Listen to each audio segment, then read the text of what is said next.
En la ciudad hay pájaros, lo sé, ayer lo supe. Oí su delicado trinar cuando volvía de buscarte en el fondo de las ruinas. El cielo es un silencio calcinado, el aire piel de ausencia. Nadie respira, besa, vibra ni descansa. Nadie padece, teme, grita ni se arrastra. Si vuelvo la cabeza siempre encuentro que nadie me mira fijamente. Siempre nadie, nunca nadie. Solo tú y yo quedamos. Solo encontré la sombra del árbol y del tiempo. Noche de luna muerta, definición de negro. Algún viejo recuerdo me obligó a regresar y volví solo, entregando mi cuerpo a desolados rastrojos de difuntos. Entonces lo escuché, acariciando el alba como una brisa súbita, un trino diminuto, un resplandor fugaz que desgarró la sed de aquel desierto. Quedé inmóvil, tendido, soñando una palabra. He despertado solo, cubierto por el fango y los escombros de una ciudad vacía que tal vez atesore el silencio de un pájaro. El ser humano ha desarrollado cientos de expresiones culturales para afrontar, para entender o incluso para dar un sentido a la muerte. Desde el amanecer de los días, desde los tiempos más ancestrales, mitologías, dioses, símbolos, cuentos, leyendas, paraísos e infiernos, luces al final de un túnel, literatura, tumbas, ritos, poemas, obituarios. Lo único seguro en la vida es la muerte. ¿Y los impuestos? ¿Qué? ¿Cómo has dicho? ¿Qué? No, que lo único seguro en la vida es la muerte y los impuestos. Así es la famosa cita de Benjamin Franklin, ¿no? A ver, tío, estaba yo tan épico y de repente llegas aquí a jorobarme el Perdón, ¿no? que te matice, pero estabas épico y poético.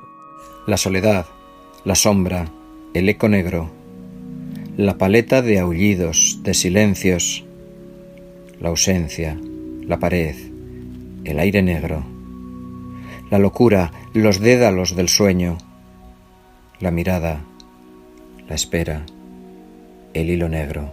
Tú fíjate, si estamos poéticos, que le he pedido al poeta del programa que componga algunas elegías para este capítulo, no sé, para darle algo más de empaque al asunto. Yo lo tenía todo preparado. Bueno, madre mía, qué nivelazo. Me alegro de que por fin tengamos un poeta oficial en el programa. Sí, en Catástrofe Ultravioleta tenemos un músico, el gran Álvarez, pero en este episodio tenemos a un poeta. Pero bueno, a mí no me engañan, si sale cada 2x3, este es Carlos Briones. Sí, es Carlos Briones, lo reconozco, pero es que ha dejado la investigación científica y se ha hecho poeta. O sea, va por las calles en leotardos recitando versos con una cítara, es maravilloso. Hombre, por fin una carrera de provecho, mejor que científico, supongo que le irá mejor.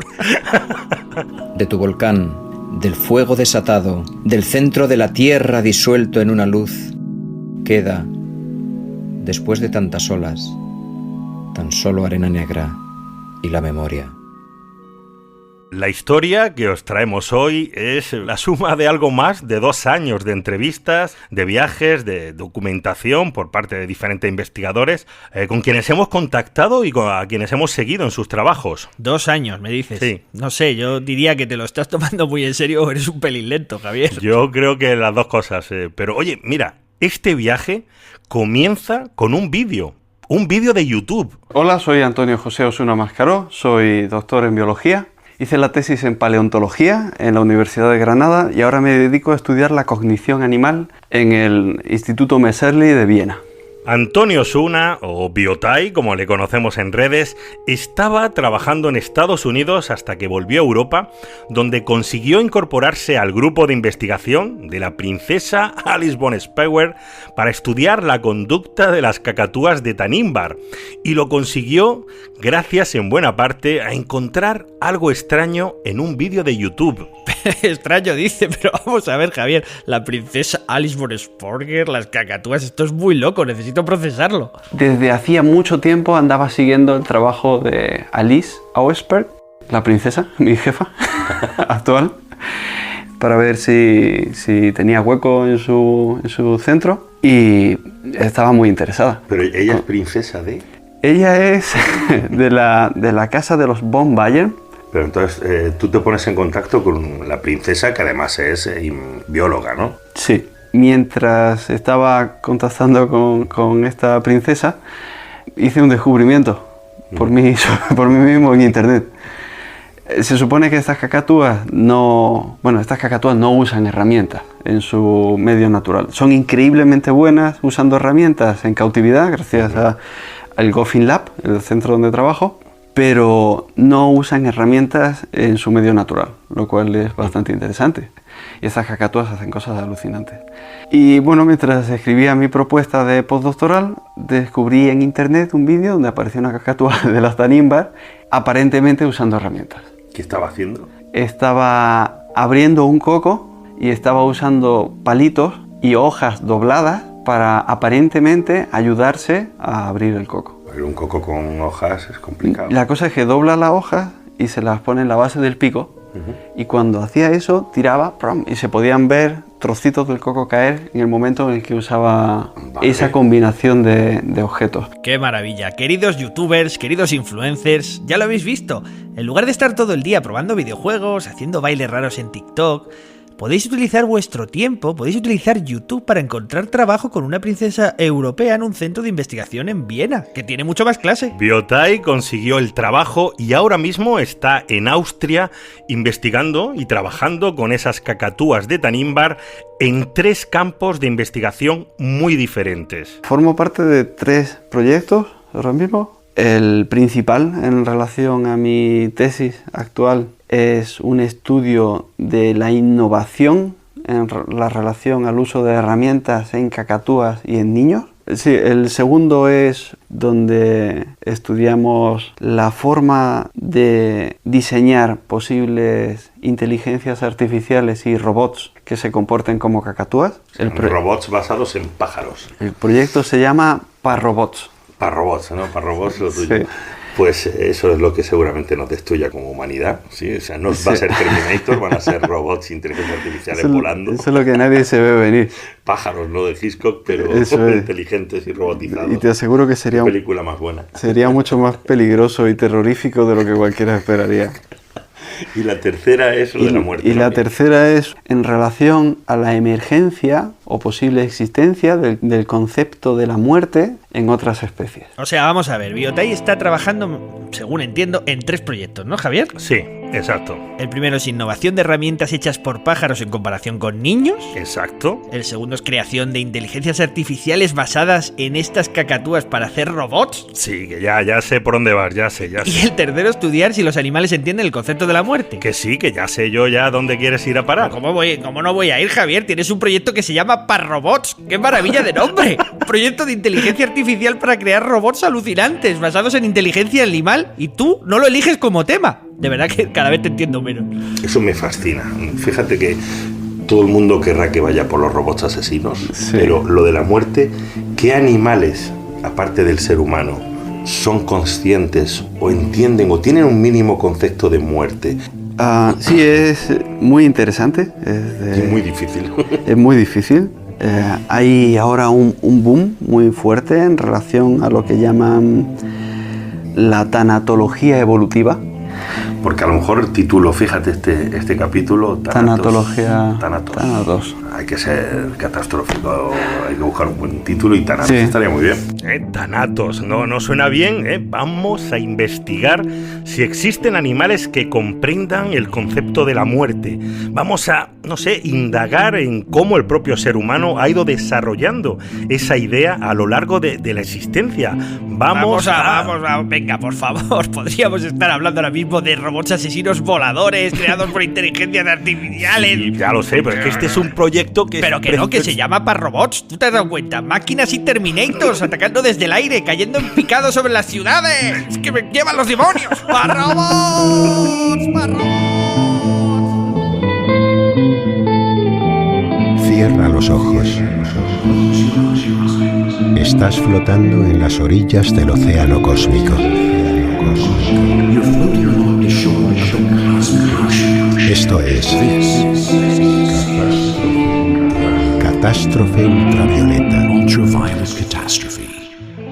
Hola a todos, bienvenidos a un nuevo capítulo de Catástrofe Ultravioleta, un episodio que debido a las circunstancias especiales por la pandemia de coronavirus estamos grabando en remoto, con Javier Peláez desde Canarias y Javi Álvarez y yo desde Madrid. Nos acercamos a la recta final de esta tercera temporada y queremos agradecer a todos los que nos habéis estado siguiendo en esta aventura sonora durante los últimos meses. Han sido meses complicados y aún lo seguirán siendo, así que queremos agradecer a la plataforma de Podium Podcast por haber apostado por nosotros y por supuesto a la Cátedra de Cultura Científica de la Universidad del País Vasco y a la Fundación Euskampus por su apoyo incondicional desde que empezamos este proyecto. Hoy vamos a investigar, y quizá con suerte al final podamos descubrir la solución a la pregunta de si existen animales capaces de entender el concepto de la muerte. Y es un tema muy complicado, empezando por los conceptos más sencillos, como el de la inteligencia.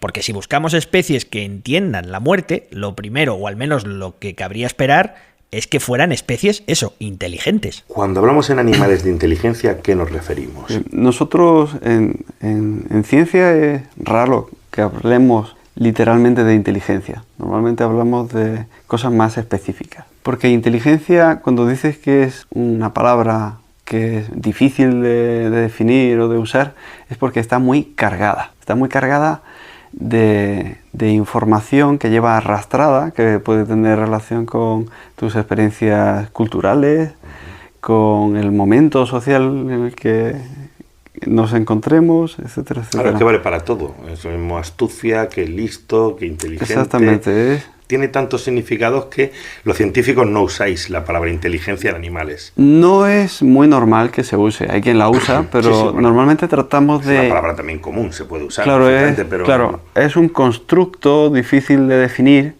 En general, a mí me gusta tratar de definir la inteligencia como la habilidad de resolver problemas novedosos. Como veis, la palabra inteligencia es una idea tan amplia y que abarca tantos conceptos diferentes, memoria, innovación, creatividad, astucia, imaginación.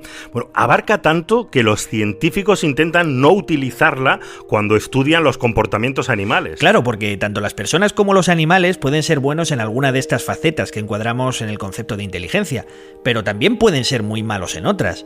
Por eso, en lugar de inteligencia, los científicos prefieren utilizar otro concepto. El llamado G, que es... G es un intento de aproximarnos a la inteligencia general de un animal o de una persona, y es... me has hablado de los savant, y los savant son muy buenos resolviendo ciertos tipos de problemas, ¿verdad?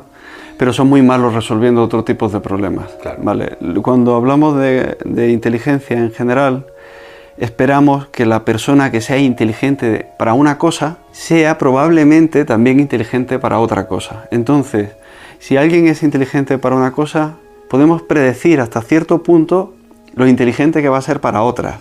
Aunque por supuesto hay casos particulares donde esto no se cumple, como los savant, ¿vale? A ese cómputo general, a esa idea general por la cual aquel que es bueno resolviendo un tipo de problemas, esperamos que sea bueno resolviendo otros tipos de problemas, usamos G. A mediados del siglo XX, un psicólogo inglés llamado Charles Spearman lanzó una de las teorías más interesantes en este campo, afirmando que la inteligencia se compone de un factor general y otros específicos o secundarios. Según Spearman, ese factor general, ese factor G, intervendrá en todas las fases de la conducta humana. Spearman se dio cuenta, por ejemplo, de que las diferentes puntuaciones que los niños en edad escolar sacaban en cada una de las asignaturas estaban directamente relacionadas y que si un niño sacaba buenas notas en una asignatura, la tendencia general era que también tendría buenas notas en el resto de asignaturas. Por supuesto, puede haber excepciones, pero en general el factor G es una aproximación mucho más apropiada y también más cuantificable, más medible que ese concepto difuso de inteligencia. Esto ha resultado ser muy interesante para los investigadores que se dedican a estudiar la conducta animal y por eso han empezado a utilizar también en animales este concepto. De esta manera pueden estudiar diferentes especies animales, sabiendo que si tengan, también podrían ser hábiles, recordando cosas o usando herramientas. El factor G es, en definitiva, una correlación entre diferentes habilidades cognitivas, y aunque este concepto fue creado para estudiar la inteligencia en seres humanos, en estos últimos años han empezado a aparecer estudios que han encontrado ese factor G en perros, en chimpancés... Pero cuidado, porque al igual que las personas, los animales también tienen sus propias personalidades y características, incluso dentro de una misma especie. Tenemos 16 cacatúas en el Goffin Lab y te puedo señalar con la mano perfectamente las cacatúas que van a resolver una prueba y las que no. Perfectamente. La diferencia... O sea, que hay cacatúas más listas que otras. La diferencia de personalidad y de inteligencia entre el pequeño grupo de 16 cacatúas que tenemos es alucinante. Hay cacatúas que las ves y sabes perfectamente lo listas que son, con solo verlas moverse un poco, con solo verlas resolver un par de problemas, y hay otras que te das cuenta de que son absolutamente idiotas. Pero la personalidad es brutal. Es igual que con seres humanos. Puedes estimar un G aproximado, pero oye, dentro de la misma especie no todos compartimos los mismos niveles de ese concepto G. Claro, nunca había pensado esto así, por eso imagino que hay que tener mucho cuidado con los experimentos y con las conclusiones que sacas, ¿no? Imagina que alguien saca el titular de "los delfines no son capaces de usar herramientas", y resulta que en realidad lo que ha pasado es que has estado haciendo experimentos con el delfín más tonto, ¿no? Claro, si hay que determinar si los seres humanos entienden la ley de la gravedad y resulta que, yo que sé, hacen los experimentos con un grupo de terraplanistas, ¿no? Pues te salen unos resultados horribles. Pasaría lo mismo si haces el experimento con Einstein y de repente crees que tus resultados son aplicables a todas las personas y que todos los seres humanos somos unos genios, ¿no? Claro, estamos intentando averiguar qué especies animales pueden ser, más proclives a entender el concepto de la muerte, y hemos empezado por algo que parecía lógico: buscar especies inteligentes, o como nos ha explicado Biotai, especies con el concepto G. Pero como estáis viendo, es un campo que implica tantos factores que nos lleva realmente a un callejón sin salida. Toca cambiar de dirección y buscar otro punto de vista que sea más directo para lo que estamos buscando. Y atentos porque, además de G, ahora vienen más letras todavía. Todos son muchas cosas interrelacionadas. Que sean estrategas K. En ecología se distinguen los estrategas K de los estrategas R. Son las dos estrategias de reproducción, en grandes rasgos. Los estrategas R invierten su energía, dan su inversión parental en muchos que valen muy poco cada uno de ellos. Los estrategas K invierten muchísimo en pocos. Esta es una de las claves que estamos buscando. Debido a la evolución, las especies han ido llegando a diferentes soluciones, pero si hablamos de reproducción y de dejar descendencia, en la naturaleza existen dos estrategias bien diferenciadas. Veamos, los estrategas R, que son especies capaces de tener muchísima descendencia, muchísimos hijos, y por tanto, pues no invierten demasiada energía en cuidarlos. Pues por ejemplo, los peces, que tienen muchos huevos, muchas crías. Un ejemplo perfecto de estrategia R, que me viene a la memoria, es el pez luna, el mola mola, que es el nombre de la especie, que cuando llega a la época de desovar suelta millones y millones de huevos, y solo por estadística y cantidad de huevos alguno tiene que sobrevivir. Y luego tenemos a los estrategas K, como nosotros los humanos o los perros o los delfines. Son especies que tenemos muy poca descendencia y por tanto gastamos mucha energía en cuidarla. Ya veis ahora por dónde vamos. Dejamos aparcada ahora, al menos por un rato, la inteligencia o el G, esto lo hacemos habitualmente, como factor determinante, y si buscamos especies que entiendan el concepto de muerte, es probable que tengamos más suerte buscando en las estrategias que siguen al cuidar sus crías. Claro, los estrategas K son los que acaban teniendo periodos de desarrollo ontogenético más largos, lo que tarda un animal en llegar a la madurez sexual. La inversión energética de estos progenitores los lleva a proteger más a estas crías. Los grupos acaban siendo más cerrados, hay unas relaciones emocionales más estrechas entre los miembros del grupo, hay más aprendizaje social. Son un montón de factores que unos enlazan con otros y se retroalimentan y acaban dando lugar a animales que viven mucho tiempo, que tienen periodos de desarrollo muy largos, que tienen unas capacidades cognitivas avanzadas, unas relaciones sociales estrechas. Y en definitiva, los animales con estrategia K reúnen un montón de elementos que les otorgan más probabilidades para entender la muerte. Una ballena azul, por ejemplo, que tiene una cría cada 2 o 3 años, invierte una enorme cantidad de energía y tiempo en cuidarla, protegerla, alimentarla, defenderla. La relación que tiene con su cría es mucho más estrecha y duradera que la que tienen los estrategas R. Claro, para esa ballena azul, oye, pues no es igual si se muere su cría, su única cría, que para el pez luna, que hablabas antes y que tenía millones de crías en una sola atacada, ¿no?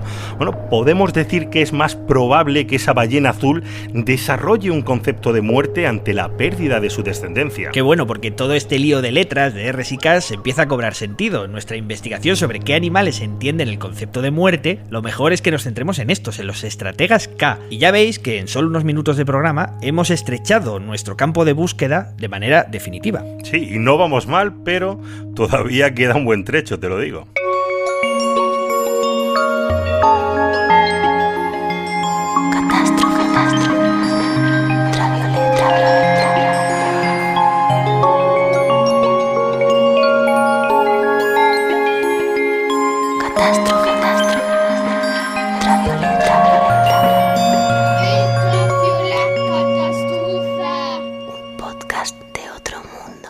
Seguimos en Catástrofe Ultravioleta y seguimos indagando si existen especies, además del Homo sapiens, que hayan desarrollado su propia noción de la muerte. Cualquier aficionado a los documentales de animales, esos que vemos todos en la 2 a la hora de la siesta, seguro. Bueno, pues seguro que habéis visto escenas chocantes y conductas muy interesantes de especies como los chimpancés o los elefantes. Estamos pisando un terreno que todavía es muy nuevo y hay muy pocos estudios e investigaciones sobre cómo afrontan la muerte los animales. Muy poquito, realmente el trabajo que hay hasta ahora de tanatología evolutiva tiene más que ver con la observación de los comportamientos que encontramos en la naturaleza. Es tratar de documentar las reacciones de distintas especies ante la muerte de otros organismos. Mientras se ponen en marcha esas primeras investigaciones, esos primeros estudios, bueno, el trabajo de los biólogos y de los expertos en comportamiento animal, pues ha sido ese, observar la naturaleza buscando conductas, no sé, interesantes, sobre todo entre las especies que más probabilidades tienen, como los estrategas K. Sí, los estrategas K son clave, probablemente clave en este asunto, porque sus características generales apuntan a eso.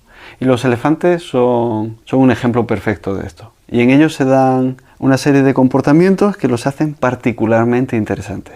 Se han dado casos de enterramientos en elefantes. Hay muchas cosas que no sabemos. Se han dado casos de enterramientos de elefantes crías, me imagino, ¿no? Incluso de personas. Un elefante enterrando a una persona. De gente que se ha quedado dormida y haberse despertado enterrada en hojas por elefantes, cosas similares. Vamos, que descansando tranquilamente después de un duro día en la sabana africana, llega un elefante, te toma por muerto y te empieza a echar hojitas y ramitas por encima, ¿no? Sí, bueno, aparte de arruinarte la siesta, oye, es un comportamiento bastante desconcertante. Pero es que además no es el único comportamiento raro y fascinante que hemos podido observar. Como digo, no creo que sea una tradición, aunque está por ver. No creo que sea un rito ni nada parecido. Creo que son comportamientos explicables por la carga emocional que pueda tener una muerte así para los elefantes. Una de las cosas interesantes que tiene el comportamiento ante la muerte de los elefantes es que tienden a volver una y otra vez a los lugares donde se encuentran los muertos. Y eso es único en los elefantes. ¿Pero a propósito o no? Porque los elefantes hacen migraciones. A propósito. Parece ser que... Claro, porque si van a pasar por ese sitio todos los años... Ya, pero no parece que sea así. Parece que muestran una, llamemos, curiosidad particular por los cadáveres y por los huesos.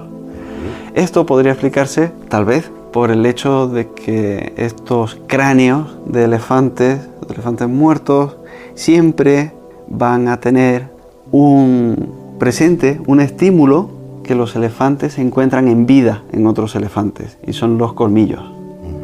Los elefantes interactúan con otros elefantes que presentan estos colmillos clarísimamente, y los cadáveres de los elefantes siempre van a tener esos colmillos igual. ¡Wow! ¡Qué interesante! Me está empezando a salir el Attenborough de dentro.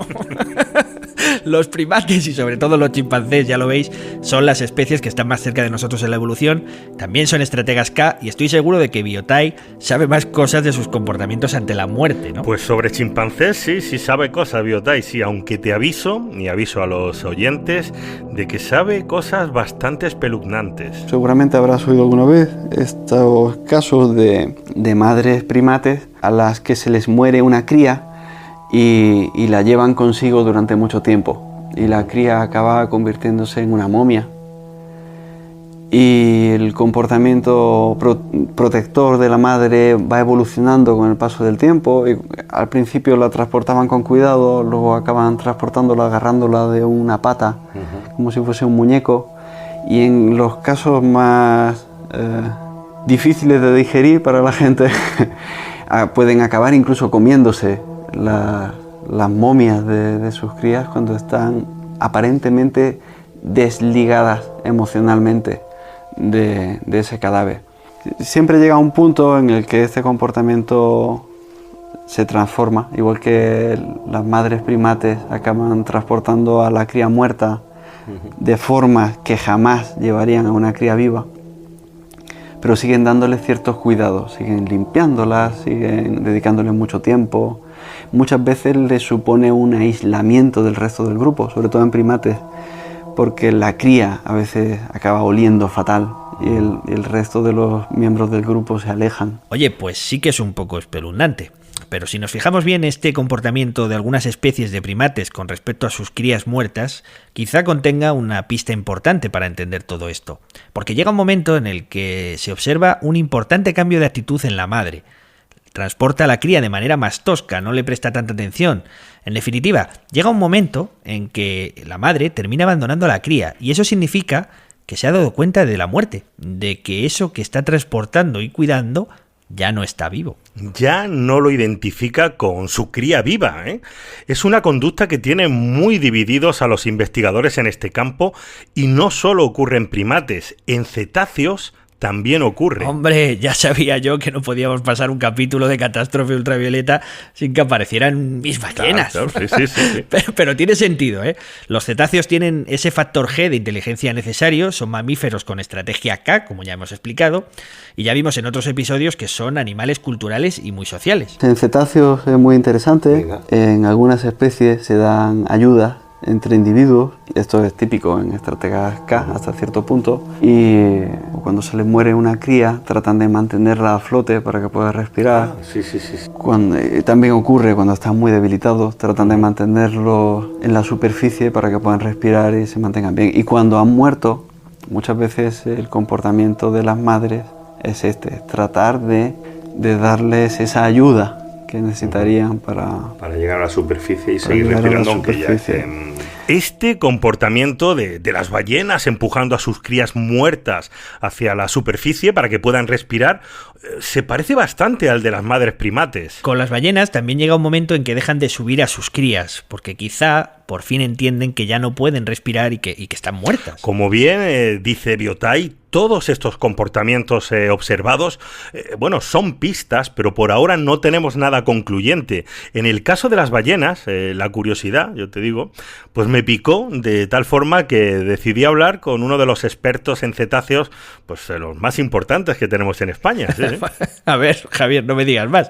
Volviste a ir a Loro Parque a hablar con Javier Albunia. Sí, y además fui a visitar a Morgan. ¡Hombre! Morgan, nuestra orca favorita. Sí, volví a visitarla. Bueno, y no te vas a creer lo que me pasó. Bueno, más bien lo que me volvió a pasar. Me temo lo peor. Pero cuidado con la línea amarilla, Javier. ¿No te acuerdas de la última vez que no podemos cruzar la línea amarilla? Claro. Es la única norma que tenemos. Dejo la línea amarilla, joder. ¿Pero qué pasa, tío? ¿Que no aprendes o qué? ¿No tienes control ninguno? ¿Que no pises la línea amarilla? Que yo no puedo. Es superior a mí. Yo veo ahí a todas esas orcas y casi las puedo tocar y no puedo parar, no me resisto. Por cierto, teniendo a las orcas allí, a casi 1 metro... pues mi infalible ojo observador, mi astucia, sí, claro, se dio cuenta de algo que todos los oyentes a lo mejor están esperando. ¿Y qué te voy a decir? Esa pequeña ballenita que parece que es un bebé, ¿qué edad tiene? Ese bebé que tiene ya 1 año es un bebé de 400 kilos, es la hija de Morgan, esa es Ula. Es su hija, nació hace un poquito más de un año. O sea, que esa es Morgan y su hija es... Y su hija Ula. Ula. Qué guay. Y están ahí jugando, pasando su tiempo libre con otra de las hembras, que es Skyla. Pues sí, Morgan no solo está de maravilla, sino que ha sido madre. Y te juro que yo, me quedé allí 20 minutos hipnotizado, viéndola jugar, saltar, nadar juntas. Eres un padrazo en versión vallenato. Pero te tendrías que centrar, hombre, que no estamos ahora con el tema de Javier Almunia. Estamos hablando del capítulo de Thanatos, ¿te acuerdas? Que sí, vale. Bueno, pues ya en serio, Javier Almunia me recordó un caso que tuvo bastante repercusión y que enlaza muy bien con lo que nos cuenta Biotay. De hecho, en el sur de Tenerife fue muy famoso hace un año unas cuantas fotos en las que se veía un calderón, una ballena piloto, que estaba... digamos que llevando el cadáver de su cría apoyado en el hocico, en el morro, y que estuvo, pues yo creo que fueron casi 2 semanas con este comportamiento. Entonces, y además el resto del grupo, digamos que seguía a la madre, ¿no? Entonces parecía un cortejo fúnebre, o se interpretó como una especie de rito funeral o cortejo fúnebre, y se transmitió un poco así. Yo creo que eso es una visión muy antropocéntrica de interpretación de un fenómeno, ¿no? Estás viendo algo y lo adaptan o lo adaptamos, digamos, a lo que nosotros consideramos un rito fúnebre, que es pues un féretro y un montón de gente caminando detrás. Esa procesión fúnebre. Entonces, eso verdaderamente es una interpretación muy a la ligera. Yo creo que hay que profundizar mucho en lo que sucede. Este punto es muy importante porque el ser humano, nosotros, tenemos una irresistible tendencia a comparar nuestras costumbres y experiencias con los comportamientos que vemos en la naturaleza. Ese error lo cometemos constantemente y en la inmensa mayoría de los casos la explicación es muy diferente a lo que nosotros interpretamos como seres humanos. Se sabe muy bien que los cetáceos tienen el comportamiento instintivo de levantar a su cría una vez nace para que tome la primera bocanada, la primera respiración. Tienen que enseñarles a que tienen que salir a la superficie, no es algo que sea de manera innata o que no funciona siempre completamente de manera innata. Por lo tanto, ese impulso instintivo, que no lo aprenden los cetáceos, sino que es instintivo, de sacar a su cría a respirar, podría ser el inicio de este comportamiento que, evidentemente, como la cría no respira, no sabemos cuándo un delfín o una ballena piloto sabe que su cría ha muerto o no respira o no va a respirar, o cuánto tiempo debe de estar manteniendo ese comportamiento innato hasta que respire. Entonces, eso es lo que hace verdaderamente complejo poder llegar a decir científicamente que los animales entienden el concepto de muerte y que tienen una especie de rito funerario. Para ello habría que discernir entre lo que es el comportamiento instintivo, que llevado de una forma errónea porque el animal ya está muerto, o realmente que el animal ha comprendido que su cría ha muerto y que es irreversible y que no va a volver a vivir. Por tanto, es muy complejo y científicamente el experimento que demuestre eso tiene que estar muy bien pensado para evitar todas las interferencias de estos comportamientos instintivos. Pues como dice Javier Almunia, para conseguir un estudio que realmente demuestre que una especie concreta entiende el concepto de la muerte, pues se debe diseñar y preparar muy bien para no confundir simples conductas instintivas o de percepción. Sobre todo para poder superar ese antropocentrismo que nos caracteriza. No podemos analizar la conducta animal basándonos en nuestras propias costumbres, nuestros ritos o nuestra forma de ver el mundo. Y llegados a este punto, necesitamos una visión diferente, un punto de vista más general para unir todos estos conceptos que estamos barajando. Así que déjame que piense porque se me tiene que ocurrir algo, espérate. No sé, estamos tratando el tema de la muerte, que es un tema muy profundo, así que nos podría venir muy bien contar con algún experto, por ejemplo, no sé, en filosofía. Oye, pues mira, esto va a ser novedoso para nosotros, ¿eh? Porque déjame un momento a ver si consigo algo por ahí. Venga, busca.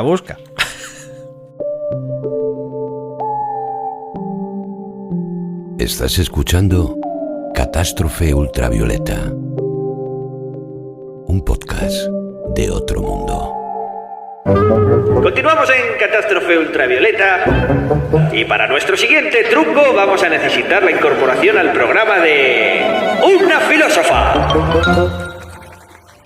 Soy Susana Monzó, soy doctora en filosofía y ahora mismo soy investigadora postdoc también en el Instituto de Investigación Messerly, donde trabajo en la intersección entre filosofía de la mente animal y ética animal. Susana trabaja en el mismo centro de investigación que Biotai y nos va a ayudar a deshacernos de un montón de malentendidos sobre este tema, y también va a conseguir que tengamos los conceptos mucho más claros. El trabajo que ambos están realizando en el Instituto Messerly tiene un punto de partida muy claro. Los animales también pueden tener su propio concepto de la muerte. Cuestionar un poco esta idea del hombre como el único animal que entiende la muerte, y el primer punto, digamos, conflictivo de esta idea es que presupone una noción del concepto de la muerte como algo binario, como algo que o tienes o no tienes, y si lo tienes al completo, y si no, nada.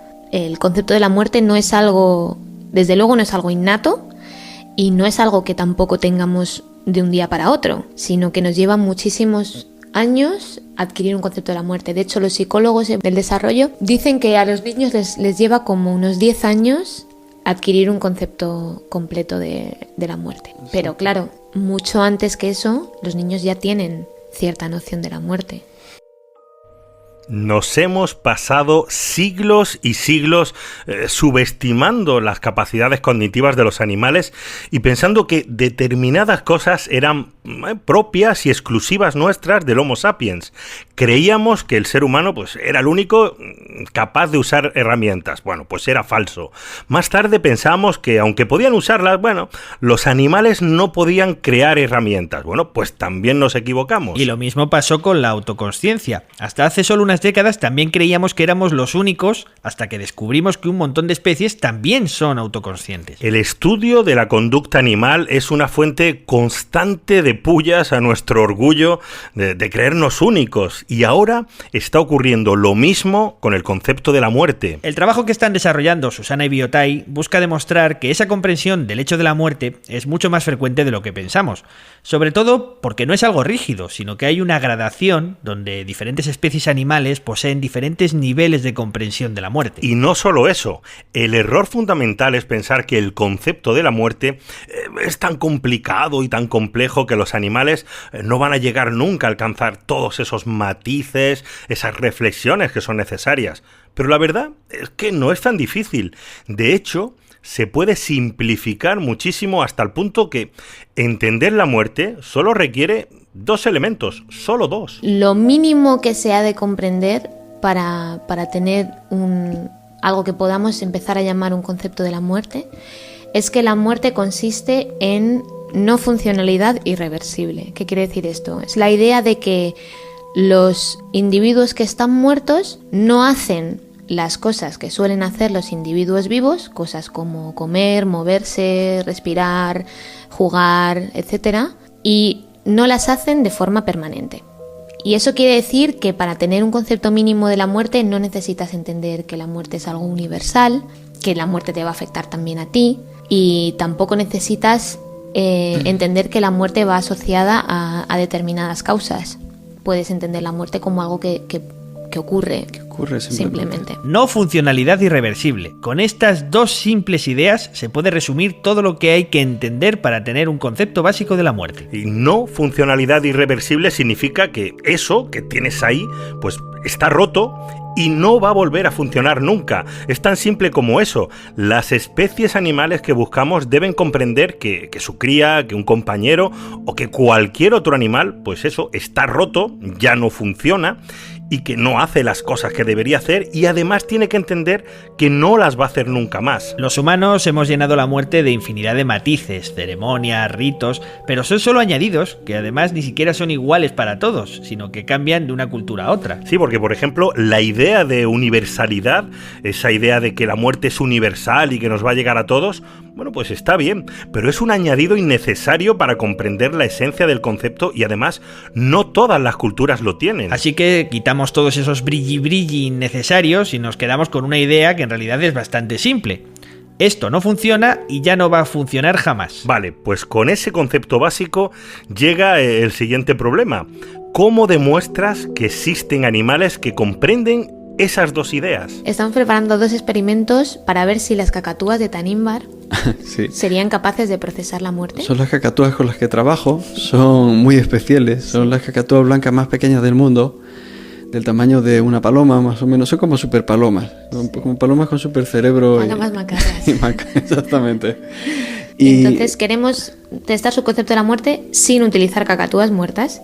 Exactamente. Sino con el uso de artefactos. Y hasta ahí puedo leer. Claro, no podemos hablar mucho más de esto porque son experimentos que estamos preparando. Sí.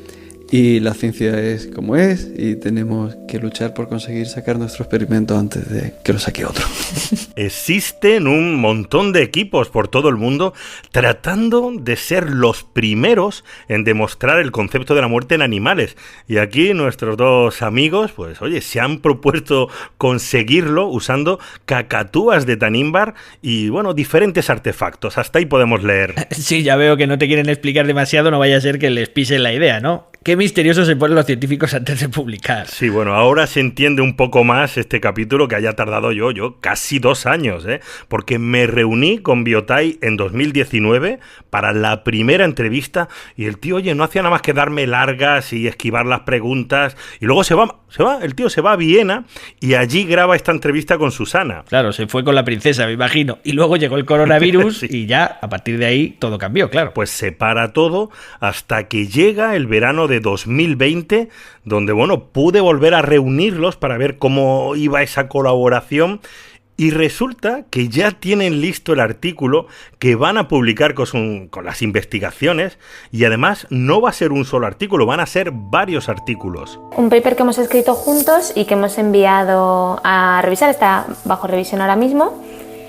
y que es el resultado de esta colaboración entre nuestras dos disciplinas, entre la filosofía y la biología. Exacto, es un paper teórico acerca de cómo el concepto de la muerte podría ser más común de lo que imaginábamos. Y nosotros en este paper defendemos que esta idea tiene su raíz en 2 formas de antropocentrismo y que una vez que eliminamos este antropocentrismo podemos ver que en realidad el concepto de la muerte seguramente esté muy extendido en la naturaleza o mucho más de lo que habíamos pensado hasta ahora. Este primer paper, bueno, como dicen, es teórico y aún no incluyen los experimentos que han hecho con cacatúas, pero les ha servido para identificar los elementos necesarios que debe tener un animal para entender la muerte. Nosotros utilizamos para tratar de predecir aquellos lugares donde podría aparecer el concepto de la muerte en la naturaleza, lo que llamamos la Trinidad, un poco en broma. Y es esta interrelación que existe entre 3 factores importantes que son cognición, experiencia y emoción. Consideramos que para alcanzar un concepto de la muerte, un animal tiene que tener un poquito al menos de estos 3 componentes. Necesitas cierto nivel de cognición, porque si no, no puedes tener un concepto de la muerte, obvio. Necesitas algo de experiencia con la muerte para aprender acerca de ella. Y también necesitas algo de emoción. ¿Por qué? Porque te tiene que causar algún tipo de interés el que se muera otro para que tú prestes atención a ese proceso y puedas aprender acerca de él. Es importante señalar que cuando hablamos de emoción y de muerte, rápidamente es muy fácil que caigamos en el antropocentrismo emocional. Y aquí hay que recordar que esta emoción no tiene por qué ser la tristeza. Hay muchas emociones que pueden estar relacionadas con el aprendizaje requerido para alcanzar un concepto de la muerte. Cognición, experiencia y eso que llaman emoción, que no hay que confundir con emociones humanas, ojo. Son 3 componentes bastante comunes en la naturaleza y de ahí que consideren que esos ladrillos que construyen un concepto básico de la muerte pueden estar presentes en muchas más especies de las que podríamos imaginar. Necesitamos algo de estos 3 componentes siempre, pero también de alguna manera se compensan los unos a los otros. Entonces, si tienes mucho de uno de estos componentes, a lo mejor no necesitas tanto de otros. Por ejemplo, un animal que sea muy listo, que tenga un nivel muy alto de cognición, a lo mejor no necesita muchas experiencias con la muerte para aprender acerca de ella, y viceversa. Y también de la experiencia de cada individuo. Puede ser que un concepto de la muerte esté dentro del espectro de posibilidades alcanzables para un chimpancé, pongamos. Pero si este chimpancé ha vivido una vida tranquila en la que ha tenido muy pocas experiencias con la muerte. O pongamos que es un bonobo y se ha alimentado de fruta. No ha tenido que matar para alimentarse. No ha presenciado la muerte de sus compañeros de grupo. Pues podría no alcanzar un concepto de la muerte fácilmente. Para otros individuos de la misma especie, incluso del mismo grupo, con una historia en sus vidas diferente, el concepto de la muerte podría estar mucho más cerca de su alcance. Tener experiencias ante la muerte es un punto muy interesante porque representa un hecho anómalo, algo diferente a lo que un animal ha vivido hasta ahora y puede desencadenar emociones. Por supuesto, la curiosidad es una emoción que ayuda a ese aprendizaje. Eso es. Eso se puede resumir de una forma muy concreta y es la violación de expectativas. Aquellas especies que tienen expectativas acerca de cómo se va a comportar el mundo a su alrededor y en algún momento concreto algo viola estas expectativas. Estas expectativas se rompen porque encuentran un individuo que ya no se comporta como debía comportarse, que ya no reacciona como debía reaccionar y que, ¿por qué no decirlo?, también tiene una serie de cualidades que son nuevas y que son un añadido que aporta la muerte a los organismos. Un bicho que está muerto es básicamente un bicho que no se mueve, pero no es solamente un bicho que no se mueve, es un bicho que huele distinto, es un bicho que se siente distinto, que suena distinto, o sea, hay toda una multimodalidad que acompaña a la muerte y que vemos que los animales explotan, o sea, vemos que no solamente observan cadáveres, sino que interactúan con ellos, los huelen, los chupan, los tocan, les dan golpes, los muerden. Incluso llegan a compararlos con otros individuos que están vivos, ¿verdad? Susana, ¿puedes describir un ejemplo? Es un caso que está documentado de un mono al que vieron que le olía el culo a un monito muerto y que inmediatamente después iba a oler el culo a un monito vivo. Y los autores especulan que podía estar comparando el olor en ambos casos. Y hay otro caso muy triste, por ejemplo, también en una gorila, que es una gorila que se le murió el bebito y lo llevó consigo como unas horas y estuvo luego un rato como que lo dejaba en el suelo y lo volvía a coger y tal, y en un momento dado lo dejó en el suelo y le agarró la pierna y tiró 2 o 3 veces de la pierna y la soltó y se fue y ya no volvió al cadáver.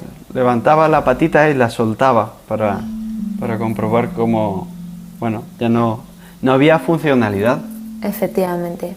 Exactamente. Esas son formas de experiencia, son esos requerimientos que cualquier individuo, incluso un ser humano, necesita para alcanzar un concepto de la muerte. Sí. Nosotros tenemos la suerte de vivir en una sociedad altamente cultural y podemos alcanzar un concepto de la muerte sin habernos enfrentado nunca a ella. Pero en la naturaleza hay que enfrentarse a la muerte, hay que incluso experimentar, eso es. Interactuar con ellos, sí. Eso es.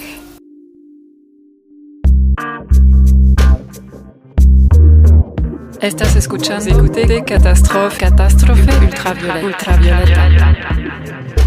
Catástrofe ultravioleta. Un podcast de otro mundo. Continuamos en Catástrofe Ultravioleta y acabamos de abrir otra puerta muy interesante. Las experiencias frente a la muerte, matar o ver morir a tus semejantes, hacen que sea más fácil desarrollar un concepto en animales. Y por eso yo me estaba preguntando si las especies depredadoras, que tienen que matar para poder comer y vivir, pues son más proclives a tener esa idea de no funcionalidad, de que algo no funciona. Eso es otra de las posibilidades que están barajando, porque, no sé, los leones, los tigres, los lobos, son especies que dependen de la caza y de acabar con la vida de otras especies para poder vivir. Así que deberían entender muy bien los conceptos que componen la muerte. En determinados depredadores vemos una presencia muy fuerte de nuestra Trinidad, ¿no? Vemos una cognición compleja, además el tipo de cognición precisamente que nos interesa, que es una que presta mucha atención a la funcionalidad de otros animales. Vemos depredadores que se fijan en qué presas son más débiles, están enfermas, son más jóvenes. Eso es una forma de prestar atención a la funcionalidad. Vemos mucha emoción también, aunque no sea duelo, sí que vemos mucha excitación, mucho interés en la muerte del otro bicho, ¿no? Sobre todo porque hay porcentajes de éxito muy bajos en la naturaleza, en los depredadores, debido a la carrera armamentística entre depredadores y presas. Y por último vemos, por supuesto, muchísima experiencia. Los depredadores que vivan lo suficiente van a ver muchísima muerte en su vida. Imagina a una leona, a una gran leona cazando que alcanza a un desprevenido ñu y que hinca sus mandíbulas en la garganta. Esa leona mantiene con fuerza la presión sobre el cuello de su presa y debe saber cuándo el animal está muerto, entonces ya puede soltarlo y comérselo porque precisamente sabe que ya no funciona y que ya no va a volver a funcionar. Qué bonito, Javi. Ahora de repente Attenborough eres tú. Sí, This particular fish. Lo he vivido de verdad, pero mientras escuchaba a Susana también he pensado que existe un concepto que podría ser muy interesante y que los animales deberían ser capaces de entender, además del de la muerte, el de no funciona, que sería el de moribundo. Es decir, no es algo que esté roto y que ya no vaya a funcionar nunca más, pero sí algo que está a puntito de romperse para que tú te lo puedas comer, ¿no? Sí. Acabas de mencionar además un punto con consecuencias bastante importantes. Es que... Me has abierto otro melón con una palabra. Ajá. Moribundo. Sí. No solo hay animales que tienen un concepto de muerte, hay animales que tienen concepto de casi se va a morir este de aquí, este está moribundo. Y hay cosas muy interesantes. Ahora se acaba de publicar un trabajo en el cual han estudiado el comportamiento de gorilas hembra ante un tipo de infección que aparece en la cara de los gorilas y que es muy fácil de identificar. Y cuando un macho, sabes que los gorilas se estructuran su sociedad de forma que un macho alfa, ¿no?, acapara a todas las hembras. Y normalmente ellas se sienten súper atraídas por un macho alfa fuerte y joven. Pues cuando el macho alfa está enfermo y tiene la cara infectada, ellas tienden a huir y a escapar de ese grupo y buscan otros diferentes. Y en este paper argumentaban que probablemente esto se deba a una asociación de... Esa mancha, esta es mancha muy visible, ¿no?, con los posibles efectos catastróficos que puede llegar a tener en el futuro. Pues igual que si le hubiera roto un brazo, o sea, claro, pero un brazo roto puede evidenciarse en debilidad, en un movimiento diferente. Hay una serie de estímulos que son más directos. Aquí no tienes por qué estar debilitado cuando tienes la mancha en la cara. La mancha es la luz roja que indica que ese individuo va a estar debilitado en el futuro, lo cual nos apunta a que estas gorilas son capaces de evidenciar de alguna forma el moribundo. Estamos asistiendo a un momento único. En los próximos años, abrid bien los ojos porque van a empezar a aparecer estudios y artículos demostrando por primera vez que el ser humano no es la única especie que entiende la muerte. La biología y el estudio de la conducta animal nos han enseñado durante este último siglo que mucho de lo que pensábamos que era exclusivo del Homo sapiens también se da en animales. A partir de ahora, y dentro de muy poco, aparecerá el primer artículo que demuestre que los animales comprenden la muerte, y estaría genial que fueran dos españoles como Antonio y Susana los responsables de ese hallazgo, ¿no? Estaremos muy atentos y a vosotros muchas gracias por estar ahí, gracias a la plataforma de Podium Podcast por apoyarnos en esta tercera temporada. Gracias a la Cátedra de Cultura Científica de la Universidad del País Vasco y a la Fundación Neuscampus por su patrocinio estos años. Y por supuesto gracias a Javier Álvarez por sus músicas, sus composiciones, su ambientación maravillosa. Que sepáis que tenemos a Álvarez al lado de la piscina grabando en una cápsula de cristal para no contagiarnos de él. Está metido en la piscina, lo que tiene es una mancha rara en la cara, no sé... ¿Tiene no bien sé la garganta? No, le veo raro. Estoy nadando, chavalada. Nos vemos en el siguiente capítulo. Cuidaos, catastróficos. Un saludo.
En el próximo episodio los Parrobots se enfrentarán a Cacatuatron para salvar a las aves multicolor de los diabólicos pericos terrestres. Estate atento al próximo capítulo de Parrobots.